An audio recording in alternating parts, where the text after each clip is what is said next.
So your child wakes up at 4 a.m. and thinks it's time to get up and start the day?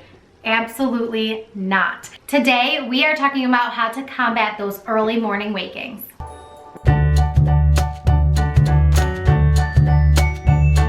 That 4 to 6 a.m. struggle can be seriously hard. And here's why.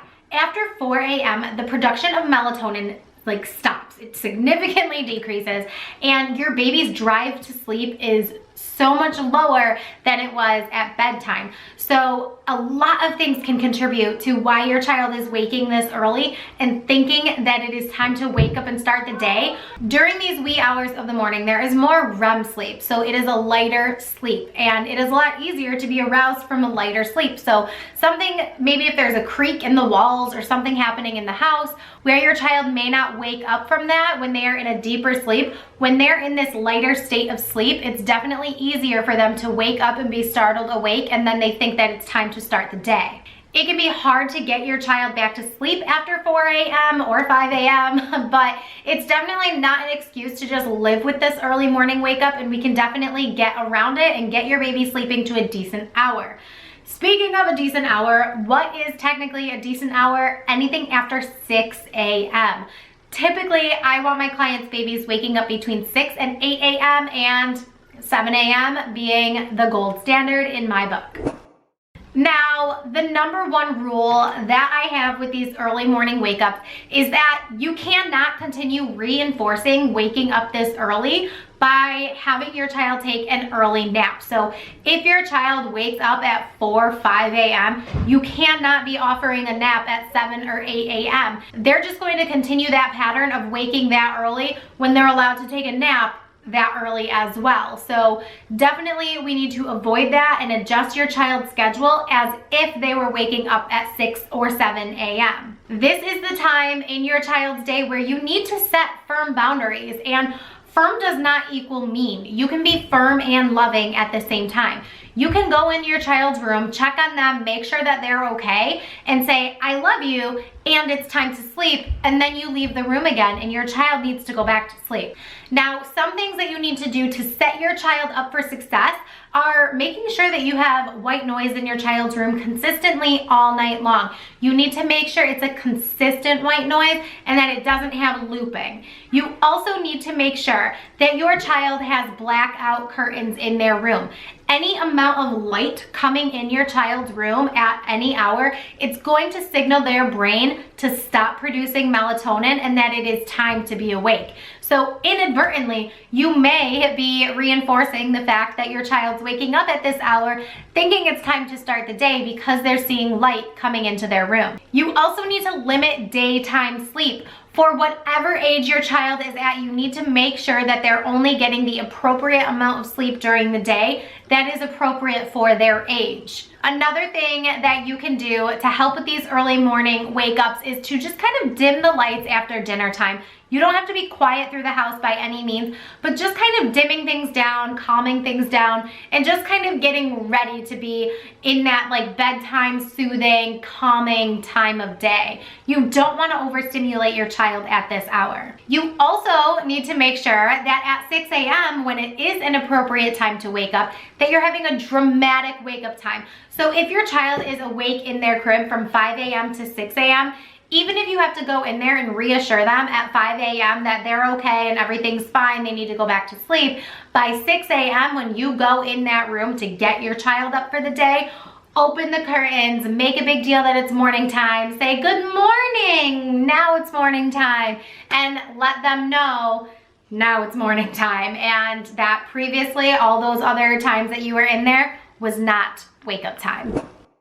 Another tip that I have for you is to be prepared to put in the work. You need to be prepared to be consistent with changing your child's schedule. You need to make sure that you're not just making them stay in their crib until 6 a.m. one day, but they're crying a lot at 4 a.m. the next day, so you're like, oh, well, let's just get up and start the day. You can't do that, okay? You have to be consistent and you have to be prepared to put in the work. This is not a magic trick. This isn't a one-day fix. It's going to take around 2 weeks to change your child's circadian rhythm and teach them to sleep in past the butt crack of dawn. So now you're probably wondering, well, what do I do when my child wakes up at 4 a.m.? So here's what you do. You need to give your child about 10 minutes of just being in their crib by themselves. If they are crying at the end of that 10 minutes and they are, you know, actively crying, and it's not just a whiny cry, it is like a full-blown consistent cry, go in, check on your child, make sure they're not soaking wet, make sure they haven't pooped, make sure, you know, you should know by now if your child is hungry. More than likely, if they've been sleeping through the night before this, they are not hungry and you should not feed them. If you have dropped feedings before and your child is not going through a growth spurt, do not start this habit of eating in the middle of the night or in the wee hours of the morning, because that's just not going to be helpful. It's going to throw a wrench into things. So we talked about not rushing in and definitely going in, doing a wellness check, making sure that everything is okay. If your child is older and they are in a toddler bed and they got up out of bed, just quietly and silently walk your child back to their bed, reassure them that everything's okay and that it's still night time. Tuck them back in, have them lay back down, and tell them they can either lay there quietly until it's time to get up, or they can go back to sleep. If your child seems to be waking up out of excitement for what might be happening first thing in the morning, switch up your morning routine. If they get excited because maybe they're gonna have chocolate milk first thing in the morning and they wake up at 4 a.m. thinking it's morning time, where's my chocolate milk? Then maybe you need to have them do something else before they can have that reward. So things as simple as change your clothes, go to the bathroom, wash your face, brush your teeth, all of those things that kind of separate that morning wake up time from something really exciting that they want to do is going to help them stay in bed a little bit longer. For the younger babies whose wake windows are about 2 hours, do not let them nap before that 2-hour wake window. Ideally, your child will not be napping before 8:30, 9 a.m.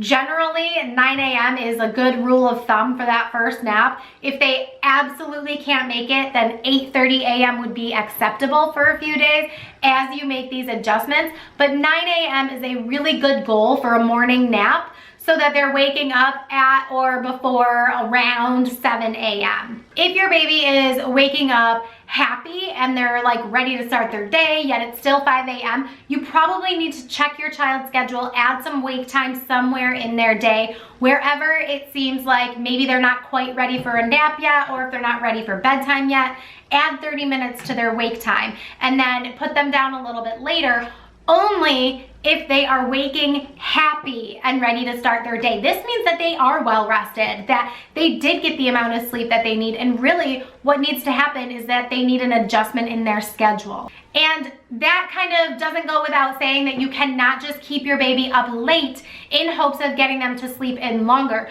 You need to make sure that if you're keeping them up a little bit later, it's probably only 15 to 30 minutes, but it's still age appropriate with their wake windows. So make sure to kind of keep an eye on that. And also, bedtime should always be between 7 and 8 p.m. where the drive to sleep is the highest, and also the production of melatonin is the highest, and it's just the most natural time for babies and toddlers to go to sleep. So tips for toddlers and preschoolers: you definitely need a tot clock. If you don't have one, check the links in my description box down below. You need to have bedtime routine cards so that your child knows exactly what they need to do at bedtime. And then I also have morning routine cards so they know what they need to do each morning. It just helps with the flow of the day. Grab those also for free in my description box down below. Other tips for toddlers is that you should use a reward system. Figure out what motivates your child and use it. It's not bribery if you're using it as a reward, so keep that in mind. You're not saying, I'll give you a treat if you go to sleep. It's, oh my gosh, you did a great job sleeping, here's a reward. It might just be chocolate milk. And of course, if you need more help through this transition and fixing this early morning waking time, then reach out to me. Set up a free call and we could always work one-on-one together. So during this free call, we will kind of get to know each other, see if we would be a good fit to work together. And I would love to help your family through this struggle. So if you're ready for more videos, check out this playlist over here for more baby and toddler sleep training tips. Click this button right here to subscribe to my channel and keep blooming. Mwah.